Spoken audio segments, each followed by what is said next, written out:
Hola chicos, la clase de ciencias de esta semana tiene como objetivo conocer los componentes de los circuitos eléctricos y la importancia de los materiales conductores y aislantes. Un circuito eléctrico es un conjunto de elementos enlazados por donde circula la electricidad. Aquí podemos observar un circuito eléctrico súper sencillo. Vemos que está compuesto por una ampolleta, un interruptor y una pila, ¿ya? Y debemos saber que en nuestros hogares hay un sinfín de circuitos como estos y otros mucho más complejos que le dan vida a todos los aparatos electrodomésticos y todo lo que tenemos allí que a partir de la energía nos va a dar calor, como las cocinas, los microondas, las planchas de pelo, los secadores, las lámparas o sonidos como los radios, la tele, aire como los ventiladores, los aires acondicionados. Así que todos estos elementos, todos estos aparatos funcionan mediante circuitos eléctricos. Existen varios tipos de circuito eléctrico. En esta oportunidad vamos a hablar acerca de dos de ellos. El primero es un circuito eléctrico en serie, que son los más simples.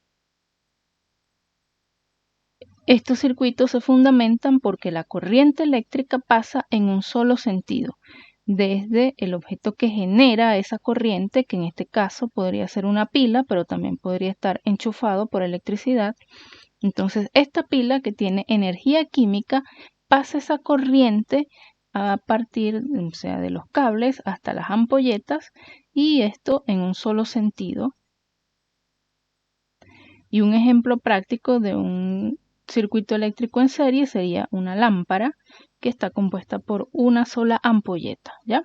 Al nosotros apagar, o sea, activar o desactivar el interruptor, esta corriente pasa o deja de pasar, provocando que encienda o se apague la lámpara. Y por otro lado tenemos los circuitos eléctricos en paralelo, que son también se les llama a veces compuestos, donde la corriente pasa y se ramifica siguiendo caminos diferentes.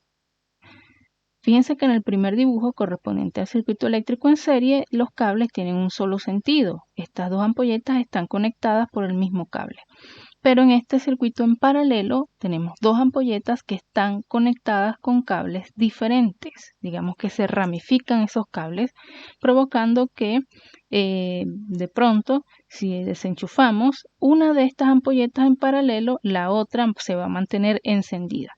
Sin embargo, en este circuito eléctrico en serie, si nosotros desconectamos una de la ampolleta, la otra ampolleta también se va a apagar.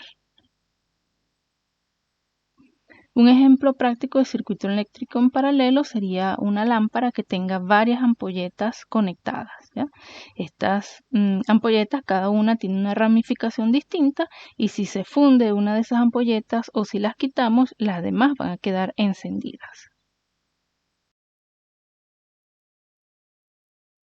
¿Cuáles son los componentes o los elementos que conforman un circuito eléctrico? Aquí tenemos un ejemplo de un circuito eléctrico simple en serie y lo componen básicamente en su forma más simple los siguientes elementos. Tendríamos un generador, que es lo que va a generar la energía. En este caso, la fuente de energía es una pila. Esta tiene energía química, que es lo que va a alimentar este circuito eléctrico, lo que va a hacer que funcione. Luego tendríamos un interruptor. Este interruptor interrumpe o permite el paso de la energía. Si nosotros lo activamos o lo desactivamos, deja pasar o corta la energía para que encienda o se apague la ampolleta. Luego tenemos un conductor, también llamado conectores, que en este caso serían los cables que se encargan de unir los elementos y que también pase la electricidad o la energía por todos los componentes. Y por último tendríamos un receptor, que en este caso es una ampolleta. En este tipo de circuito eléctrico que su función es generar luz, este receptor o ampolleta transforma esa energía eléctrica o química de la pila en energía lumínica. Pero si se tratara de un circuito eléctrico de un ventilador, por ejemplo, transformaría esa energía eléctrica o química en energía eólica. Si se tratara de un microondas, la transformaría en energía térmica. Si fuera para una radio o un parlante, transformaría esa energía eléctrica o química en energía sonora.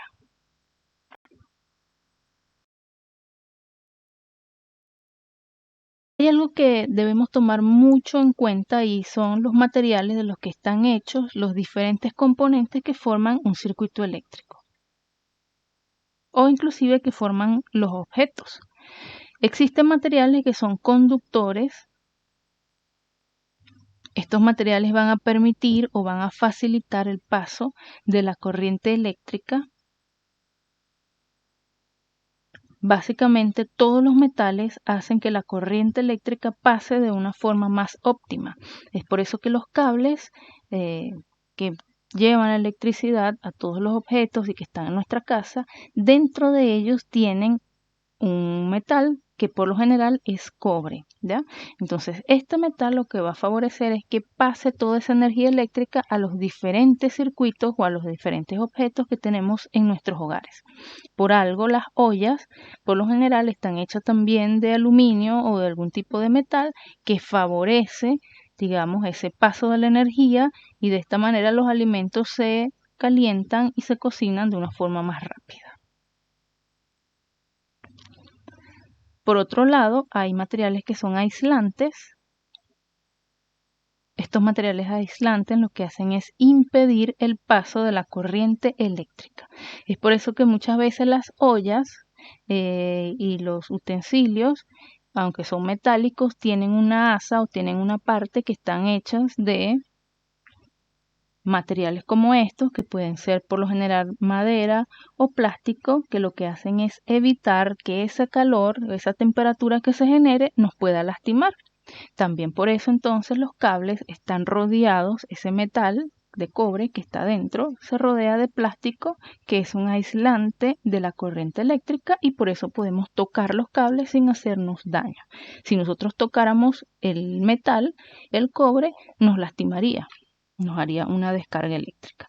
Entonces, materiales que son aislantes, tenemos la madera, el vidrio, el mismo aire también impide que la energía pase, el corcho, el hule o la espuma, o el hule espuma, algunos guantes que sean de pronto de látex y la cerámica.